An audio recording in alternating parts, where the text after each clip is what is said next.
ሰላም እንዴት ናችሁ? እንዴት ሰነበታችሁ? እንዴት ከረማችሁ?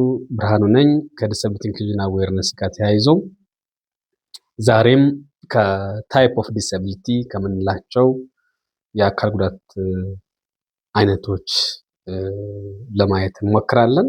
እንግዲህ የመጀመሪያ ታይፕ ኦፍ ዲሰብሊቲ የሚባለው አይነ ስውርነት ነው።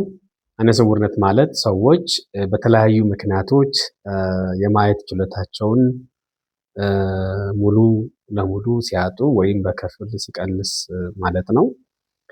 ሁለተኛ መስማት መሳን ነው። ይህ መስማት መሳን ማለት ሰዎች የመስማት ችሎታቸውን በተለያዩ ምክንያቶች ሙሉ በሙሉ ሲያጡ ወይም በከፊል የመስማት ችሎታቸውን ሲቀንስ ነው። ሶስተኛ የእንቅስቃሴ ጉዳት የምንለው ሞቢሊቲ ኢምፔርመንት የምንለው ነው።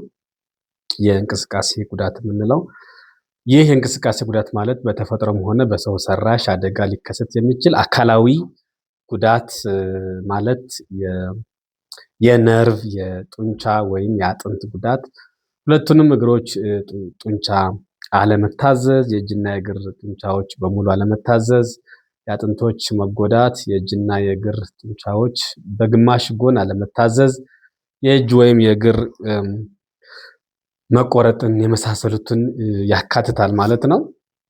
ሌላኛው እንግዲህ አራተኛ የአእምሮ እድገት ውስንነት የምንለው ነው። ይሄ የአእምሮ እድገት ውስንነት የምንለው አንድ ሰው በአማካይ ሊኖረው ከሚገባው ያነሰ የአእምሮ እድገት ሲኖረው ነው።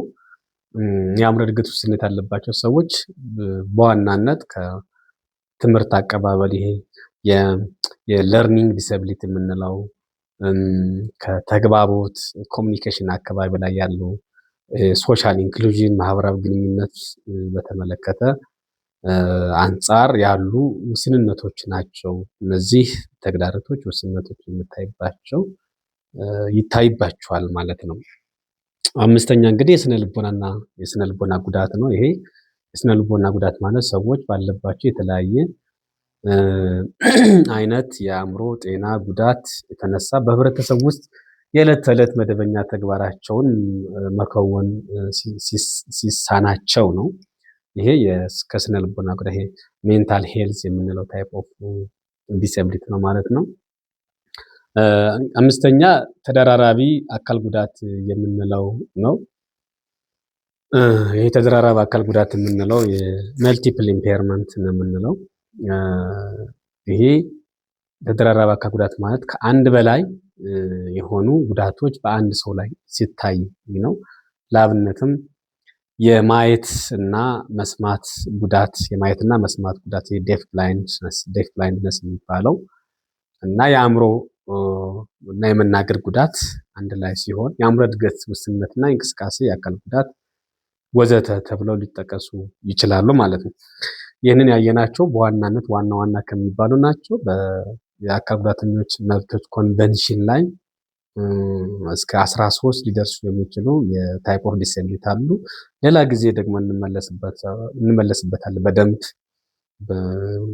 ፎር ቨሪ ዲቴይልድ ኤንድ ኮምፕሬሄንሲቭ ኤንድ ሆሊስቲክ የሆነ ኤክስፕላኔሽን ይኖረናል በዛ ጉዳይ ላይ።